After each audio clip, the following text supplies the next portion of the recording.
Si la creación es una sinfonía, entonces Micael es el tambor de guerra de la justicia divina. Su nombre no es un simple sustantivo, es una pregunta, una declaración y el grito de batalla que resonó en los cielos antes de que existiera el tiempo. Micael.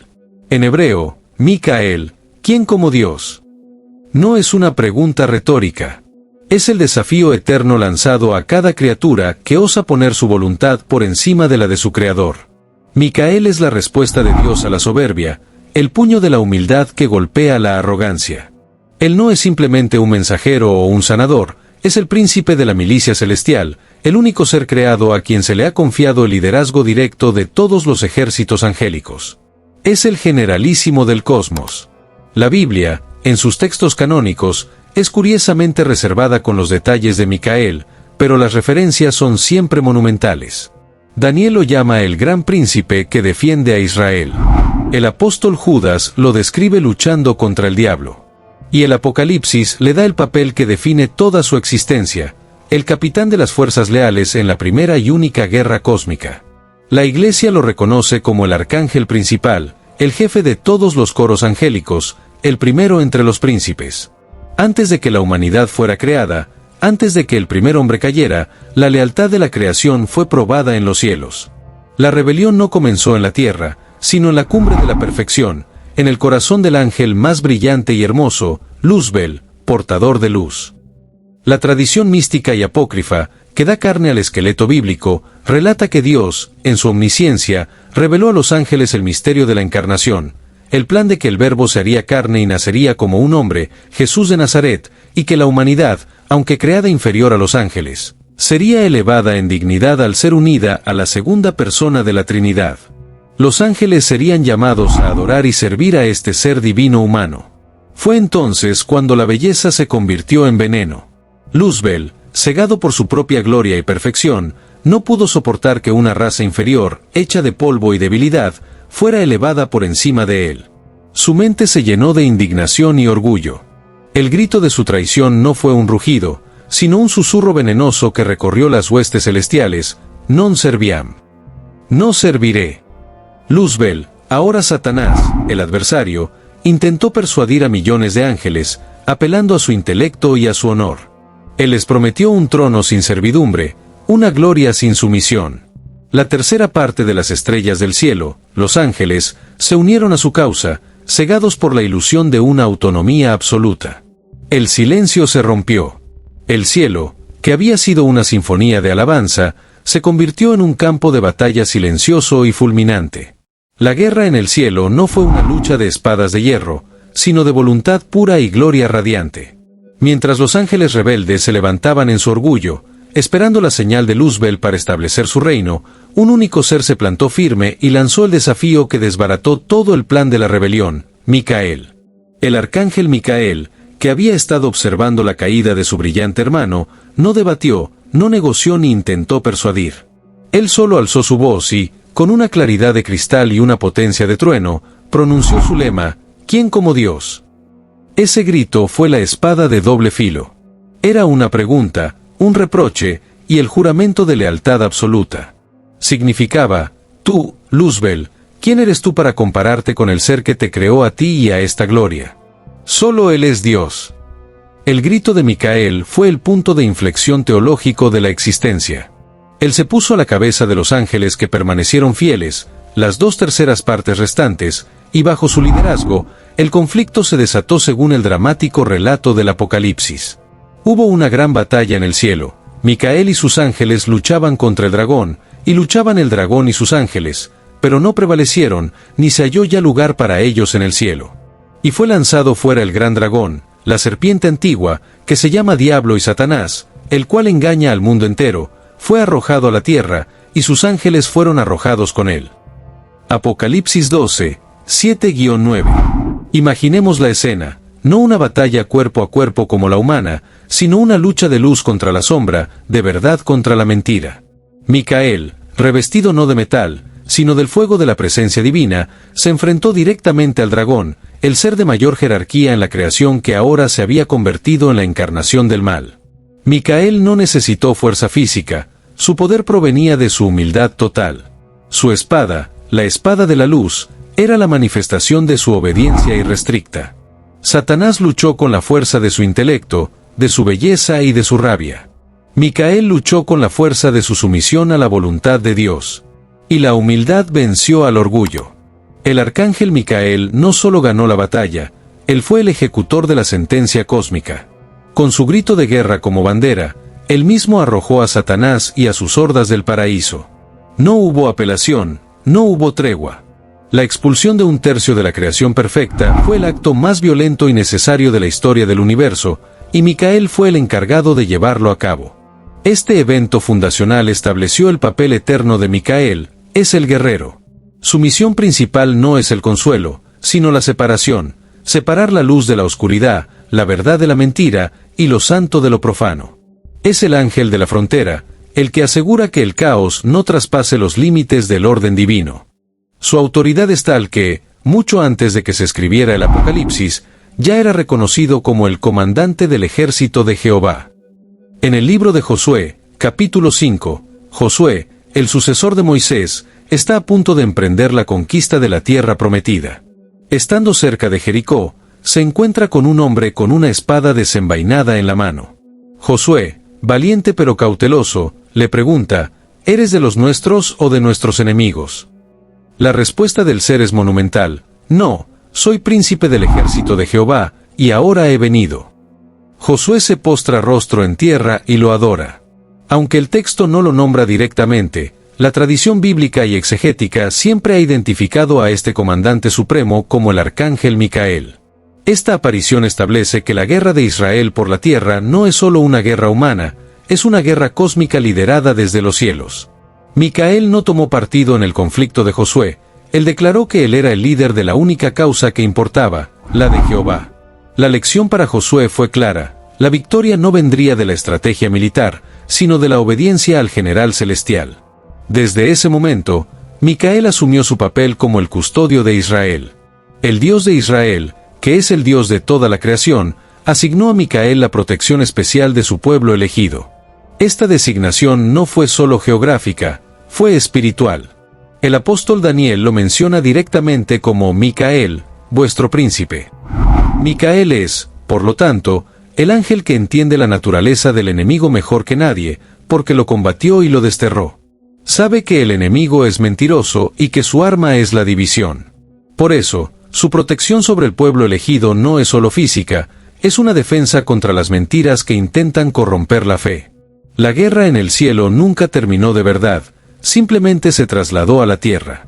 Y al frente de esta batalla continua, entre el orden y el caos, entre la luz y la oscuridad, se encuentra Micael, con su espada desenvainada, preguntando eternamente a todo poder que se levanta, ¿quién como Dios? Su misión es triple, combatir al enemigo de Dios, rescatar las almas de los fieles del poder del enemigo, el papel de psicopompo o guía de almas, y ser el abogado de la humanidad en el juicio final. Pero todo ello se basa en esta primera y dramática victoria. La próxima vez que escuchemos su nombre, Micael no estará luchando contra un dragón en el éter, sino contra el adversario por algo tan íntimo como el cuerpo de un solo hombre, el de Moisés.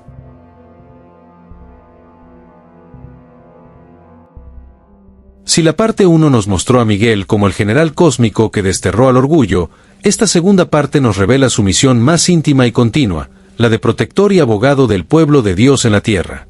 Su autoridad, forjada en el fuego de la lealtad absoluta, se traduce en una vigilancia incansable que va más allá de las nubes, entrometiéndose directamente en la historia y la geopolítica humanas. El profeta Daniel, testigo de imperios que se levantaban y caían, fue el primero en documentar el papel de Miguel en la guerra terrenal. Mientras Daniel ayunaba y oraba, un ángel se le apareció y le reveló un secreto asombroso: la historia humana no está gobernada solo por reyes y ejércitos mortales. Detrás de cada potencia mundial, detrás de Persia, detrás de Grecia, detrás de cada nación que se alza contra la voluntad de Dios, hay un príncipe demoníaco que la influencia. El mensajero angélico le confiesa a Daniel que había estado detenido durante 21 días por el príncipe del reino de Persia, una entidad demoníaca de altísima jerarquía que obstruía el plan divino. Y el ángel le dice a Daniel, con una franqueza militar asombrosa: «He aquí, Miguel, uno de los principales príncipes, vino para ayudarme». Esta revelación es revolucionaria. nos enseña que las batallas en la tierra son solo el reflejo de una guerra angélica que se libra en las alturas. Miguel no es solo el jefe de los ejércitos celestiales, es el príncipe custodio de Israel. Su trabajo no es solo inspirar, sino literalmente combatir a las fuerzas demoníacas que están detrás de los poderes políticos que buscan oprimir al pueblo elegido. La estrategia, la política y el destino de las naciones, según Daniel, dependen de la intervención directa de Miguel. Él es el contrapeso divino a las conspiraciones de Satanás. Pero si la lucha contra los príncipes imperiales es masiva, el siguiente relato bíblico sobre Miguel es asombrosamente personal. Este evento, documentado brevemente en la carta de Judas, es quizás el que mejor define el carácter inmutable de Miguel, el guerrero humilde. La escena se desarrolla en el Monte Nebo, un lugar sagrado y solitario. Moisés, el gran legislador, ha cumplido su misión. Ha guiado a Israel hasta el borde de la tierra prometida, y ahora, ante la vista de la tierra que nunca tocará, muere solo, por decreto divino, a una edad avanzada. Dios mismo se encarga de enterrar a Moisés en un valle de Moab, pero su tumba es escondida, inaccesible al hombre. Y es aquí, en la soledad del entierro, donde se produce una confrontación aterradora. El arcángel Miguel desciende, cumpliendo la voluntad de Dios, para custodiar y disponer del cuerpo del profeta. Pero se encuentra con el diablo, Satanás, quien se presenta para reclamar los restos de Moisés. El texto de Judas es lacónico pero electrizante. Pero cuando el arcángel Miguel contendía con el diablo, disputando por el cuerpo de Moisés, no se atrevió a proferir juicio de maldición contra él, sino que dijo: «El Señor te reprenda». La disputa de Satanás por el cuerpo de Moisés tiene profundas implicaciones teológicas. Satanás pudo haber argumentado que Moisés había cometido un asesinato en su juventud al matar al egipcio, por lo tanto, su cuerpo era propiedad de las fuerzas del juicio y el pecado.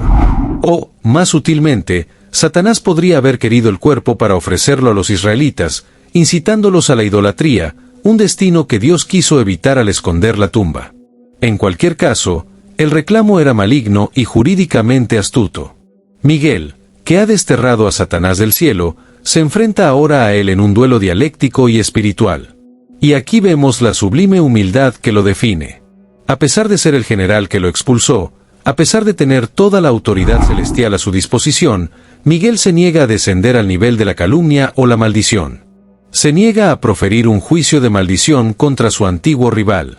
En lugar de lanzar su propia sentencia, o de apelar a su rango, Miguel recurre a la máxima autoridad, pronunciando solo esta frase: «El Señor te reprenda». Este es el clímax de la historia de Miguel. Demuestra que su fuerza no reside en su propio poder, sino en su completa subordinación a Dios. Es el guerrero humilde. Lucifer cayó por querer pronunciar su propia sentencia, Miguel se salva por negarse a pronunciar la suya. Él sabe que la única fuerza verdadera es la justicia divina. Esta escena se convierte en el modelo eterno de cómo debemos enfrentar a la tentación, no con nuestra propia fuerza, sino con la autoridad de Cristo.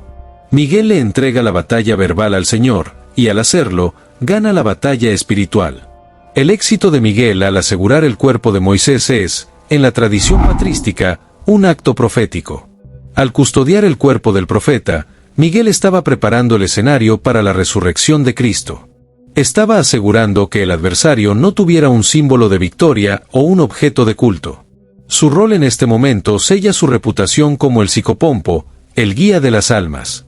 La transición de la vida a la muerte es, según la tradición y la doctrina de la Iglesia, el momento de mayor vulnerabilidad para el alma. El demonio, sabiendo que su tiempo es corto, intensifica sus acusaciones, como lo hizo con Moisés, intentando presentar ante el alma moribunda un catálogo de sus pecados. En este instante crucial, el arcángel Miguel aparece. Su misión se define en dos actos. Defender, actúa como abogado y fiscal de la humanidad, luchando contra las legiones demoníacas que intentan arrastrar el alma a la desesperación o el castigo inmerecido. Miguel presenta la cruz de Cristo como defensa suprema contra las acusaciones del enemigo. Guiar, si el alma es salvada, Miguel la escolta a través de los muros del purgatorio o las pruebas post-mortem, hasta que pueda ser presentada ante el juicio de Dios. Esta función de psicopompo es tan central que, en el antiguo rito funerario católico, se cantaba el ofertorio por el alma del difunto, pidiéndole directamente a Miguel que la llevara a la santa luz de la presencia divina. Es el ángel que está de guardia en el lecho de muerte y en el portal del juicio. La balanza que a menudo sostiene la iconografía no es solo un símbolo, representa el peso de los actos del alma que él defiende o acusa. En resumen, la guerra del cielo continúa en la tierra. Y Miguel, el general que no pronuncia su propia maldición, es la línea de defensa de Dios. Su lucha a las alturas con los príncipes demoníacos determina el destino de las naciones, y su lucha íntima con Satanás en el momento de la muerte determina el destino de cada alma individual. Este es el verdadero significado de su nombre. ¿Quién como Dios? La pregunta es una defensa total contra la tentación de la autonomía. Miguel nos recuerda que en nuestra debilidad y en nuestro juicio final, nuestra única fuerza es clamar a la autoridad del Señor, tal como él lo hizo en el valle de Moab. Él es el guerrero que nos enseña que el mayor poder es el de la obediencia. Habiendo asegurado su posición como protector en la historia de la salvación, nuestro viaje con Miguel ahora se dirige a los lugares donde su presencia se hizo más palpable en la tierra, sus famosas apariciones. Habiendo asegurado su posición como el general que combate el orgullo en los cielos y el abogado que defiende el alma en el umbral de la muerte, el arcángel Miguel debía ahora manifestar su protección de manera física y tangible en la tierra. Su misión de príncipe de Israel se expandió, convirtiéndose en el escudo de la cristiandad, asegurando que la Iglesia, el nuevo Israel, pudiera sobrevivir y prosperar en un mundo dominado por el paganismo y la barbarie. Las intervenciones terrestres de Miguel no son cuentos de hadas, son hitos históricos que reorientaron el curso de la civilización y solidificaron su culto como el guerrero más venerado de la historia. Y Monte Gargano, el santuario consagrado por el cielo. La aparición más famosa y la que inició el culto occidental a San Miguel tuvo lugar en el siglo V, en la cima del Monte Gargano, una península rocosa y escarpada en el sur de Italia. Era un tiempo de caos. El Imperio Romano Occidental se estaba desmoronando y Europa estaba siendo invadida por tribus bárbaras. La Iglesia necesitaba un defensor que pudiera inspirar valor sobrenatural. La leyenda cuenta que un rico terrateniente perdió su mejor toro, un ejemplar salvaje que, tras una larga búsqueda, fue encontrado arrodillado frente a la boca de una cueva oscura e inaccesible. Furioso, el terrateniente tomó su arco y disparó una flecha al toro. Pero, de manera inexplicable, la flecha se dio la vuelta en el aire y regresó, hiriendo al arquero. El suceso causó pánico. El obispo local, al no poder explicar el fenómeno, ordenó 3 días de ayuno y oración. Fue entonces, en el silencio de la plegaria, cuando el arcángel Miguel se apareció ante el obispo por primera vez, declarando: «Yo soy Miguel Arcángel, que estoy siempre en la presencia de Dios. Esta cueva es sagrada para mí. No habrá más derramamiento de sangre de animales. Donde las rocas se abren ampliamente, allí los pecados de los hombres serán perdonados. Mi deseo es que este lugar sea un santuario y que yo sea su guardián». Pero el obispo dudó. Poco después, la ciudad de Siponto fue atacada por los bárbaros. El obispo, desesperado, volvió a clamar a Miguel, quien se apareció por segunda vez, prometiendo la victoria si la ciudad atacaba al amanecer. El cielo se oscureció, cayó una tormenta de granizo y rayos, y los bárbaros, aterrorizados, huyeron. La victoria fue total y milagrosa. Finalmente, el obispo y el pueblo quisieron consagrar la cueva, pero dudaban en entrar. Miguel se apareció por tercera vez y pronunció la frase que sella la autoridad absoluta del lugar: «No es necesario que consagréis esta iglesia, yo mismo la he consagrado». El 29 de septiembre de 493 después de Cristo, la cueva fue abierta. Encontraron un altar rústico, una huella de pisada infantil en la roca y una fuente de agua curativa. Gargano se convirtió en el único santuario en la tierra no consagrado por manos humanas, sino directamente por un arcángel. Los cristianos de Europa, necesitados de un líder visible en la batalla, encontraron en Miguel la figura perfecta. El culto se extendió como un incendio. 2. La cadena de santuarios del guerrero. El patrón de Miguel de elegir lugares elevados, inaccesibles y estratégicos para sus santuarios continuó. Es la firma del general que elige la colina más alta para defender el campo. Mont Saint-Michel, Francia, la historia más famosa después de Gargano. En el siglo VIII, el arcángel se apareció al obispo Aubert de Avranches, exigiéndole construir una capilla en el Mont Tombe, una roca de mareas aislada en Normandía. La marea sube y baja, aislando la montaña. Es una fortaleza natural, un símbolo de la Iglesia defendida por Miguel de las aguas turbulentas del mundo. Durante la Edad Media, fue un faro de conocimiento y resistencia, y un punto clave en la ruta de peregrinación de Compostela. Sacra di San Michele, Italia, un impresionante monasterio encaramado en un pico de los Alpes, en Piamonte. Esti Michels Mont, Cornualles, Reino Unido, una isla de marea que replica la geografía de Mont Saint-Michel. Estos santuarios están alineados en una línea casi perfecta, conocida en el misticismo como la línea sacra de San Miguel, sugiriendo una estrategia angélica para defender el continente de este a oeste contra las fuerzas del caos. Miguel se estableció como el defensor de los castillos, de las montañas, de los ejércitos cristianos y de las defensas espirituales de la fe. 3. El abogado en el tiempo del fin. Mientras Miguel actuaba como defensor terrenal, su papel profético y escatológico nunca cesó. Su primera misión fue la guerra en el cielo, su última misión será la guerra en la tierra en el momento de la consumación. El profeta Daniel, capítulo 12, nos da la imagen más poderosa del final de la historia. En aquel tiempo se levantará Miguel, el gran príncipe que está de parte de los hijos de tu pueblo, y será tiempo de angustia, cual nunca fue desde que hubo gente hasta entonces, pero en aquel tiempo será libertado tu pueblo, todos los que se hallen escritos en el libro. Esta profecía es clave. No dice que Miguel estará luchando, dice que se levantará. Esto implica un cese de su acción protectora habitual y una intervención final y decisiva en los asuntos humanos. Miguel, el general, estará dando el paso al frente en la batalla final, desatando la intervención divina total en un momento de angustia sin precedentes. Su acción en el fin de los tiempos es la culminación de sus 3 roles. El guerrero liderará a las fuerzas del bien contra el anticristo y sus ejércitos, asegurando la victoria final de Cristo sobre el dragón. La batalla que comenzó en el cielo terminará en la tierra. El juez / escriba, Daniel lo vincula a la resurrección, y muchos de los que duermen en el polvo de la tierra serán despertados, unos para vida eterna y otros para vergüenza y confusión perpetua. La tradición mística y apócrifa sostiene que Miguel será el ángel encargado de pesar las almas en la balanza. Él no es el juez, ese es Cristo, pero es el oficial de justicia que presenta las pruebas y realiza la separación final entre el trigo y la cizaña, entre la luz y la oscuridad. El custodio del libro. El texto de Daniel menciona que serán libertados aquellos que estén escritos en el libro. Miguel es el custodio de los registros celestiales, el libro de la vida. Su levantamiento final es la señal de que los libros se han cerrado y el tiempo de la misericordia ha terminado, es el tiempo del juicio. La oración del guerrero. La conciencia del papel de Miguel en la vida y en la muerte llevó a la Iglesia a invocarlo constantemente. Durante siglos, la oración a San Miguel Arcángel se recitó al final de cada misa en la Iglesia Católica Romana.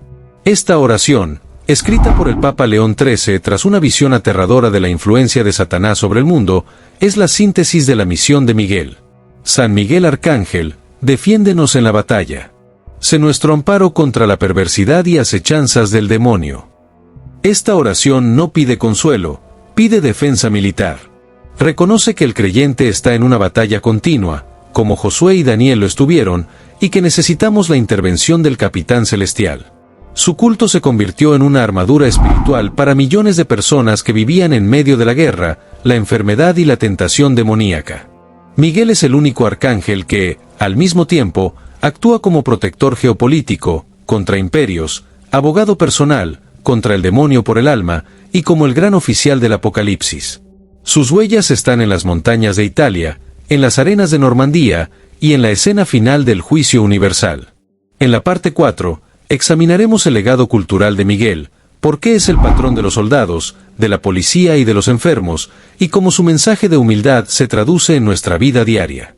Habiendo recorrido la historia cósmica y terrenal del Arcángel Miguel, desde el grito fundacional de su nombre hasta su posición como el abogado en el umbral del juicio final, debemos ahora resumir el impacto de su legado. Miguel no es una figura relegada a un nicho teológico, es una fuerza que ha moldeado la cultura, el arte y la espiritualidad por más de 2000 años. Y el patrón de los defensores. La protección que Miguel ejerció sobre Israel se trasladó a todos aquellos que cargan con la pesada responsabilidad de la defensa y la justicia.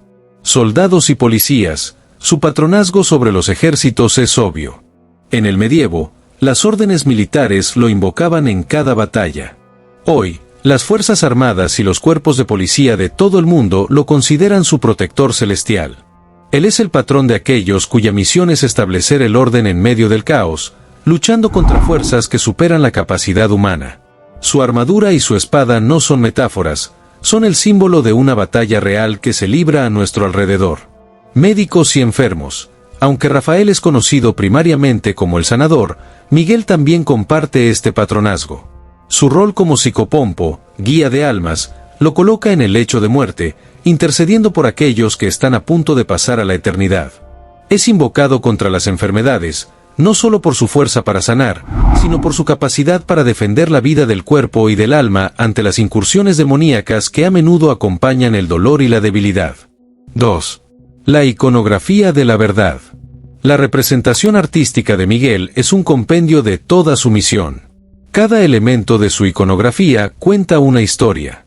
La armadura de guerrero simboliza la justicia de Dios y la verdad impenetrable. La armadura de Miguel nunca se mancha con la malicia o la calumnia, porque su único propósito es defender la voluntad divina. La espada o la lanza, el arma que desterró a Lucifer. No es un arma de conquista, sino de separación. Simboliza el poder de la palabra de Dios para cortar la mentira de la verdad. El dragón o demonio bajo sus pies, la imagen icónica. Miguel siempre está de pie sobre el enemigo derrotado. No lo está matando, lo está dominando. Esto recuerda al creyente que, aunque Satanás es real y activo, su poder ya ha sido quebrado por la obediencia de Miguel en el cielo. La balanza, en el juicio final, representa su papel de oficial de justicia. La balanza pesa las obras del alma, separando el bien del mal, el mérito de la culpa, una tarea que él realiza con la imparcialidad del cielo. 3. La lección definitiva, ¿quién como Dios? El corazón de la historia de Miguel no reside en su poder, sino en su humildad radical. Al final de nuestro viaje con el guerrero celestial, regresamos a la frase que lo nombra y lo define, ¿quién como Dios? El drama cósmico nos ofrece el contraste más potente de toda la teología. Lucifer, Satanás, el ángel más hermoso, dotado de un intelecto y una gloria inigualables. Su pecado fue decir, seré como Dios. Quiso usurpar la soberanía. Su arma fue el orgullo, y su destino fue la caída. Miguel, un ángel que eligió la obediencia. Su grito de guerra fue la pregunta humilde, ¿quién como Dios? Él no buscó la divinidad, buscó la servidumbre. Su arma fue la sumisión, y su destino fue la victoria y el ascenso al rango más alto de la jerarquía.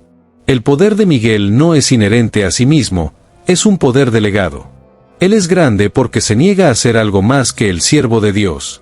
Esta es la lección suprema que nos deja a nosotros, los humanos, que luchamos diariamente contra el ego y la tentación de la autosuficiencia.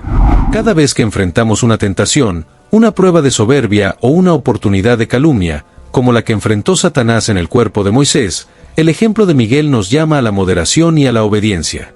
La verdadera grandeza no está en el trono que construimos para nosotros, sino en el trono que defendemos para el Creador. 4. Cierre de la historia y transición a la serie. Miguel, el capitán, ha cumplido su misión. Ha sido el guardián de la promesa de Dios en la tierra, el defensor de la Iglesia en sus horas más oscuras, y será el ejecutor de la justicia en el final de los tiempos. Es el modelo de la lealtad que debe inspirar a todo creyente, un alma cuya fuerza reside en nunca olvidar su origen ni su límite. Con la historia de Miguel, hemos establecido el patrón del guerrero de esta serie. Pero la jerarquía celestial es vasta y sus funciones son diversas. Si Miguel es el puño de Dios, el siguiente arcángel que exploraremos es la voz de Dios, el portador de la noticia más importante jamás anunciada. Fin del episodio. Miguel. La épica continúa. Si la guerra es el dominio de Miguel, la profecía es el reino de nuestro próximo arcángel. Su nombre está ligado a las visiones de Daniel y al momento en que el cielo se inclinó para tocar la tierra. En nuestro próximo capítulo, viajaremos con el arcángel que anunció la llegada del Mesías y de su precursor. Suscríbete y no te lo pierdas, el viaje apenas comienza. Si quieres conocer la historia del mensajero celestial que se apareció a la Virgen María y que selló el vientre de una anciana, suscríbete ahora mismo y activa la campanita para no perderte el estreno de Gabriel, la voz que anunció la historia. Tu opinión es el arma. ¿Cuál de los roles de Miguel te inspira más? ¿El guerrero, el abogado o el psicopompo? Déjanos un comentario y comparte esta épica historia. Comparte este video con alguien que necesite la fuerza del Capitán Celestial.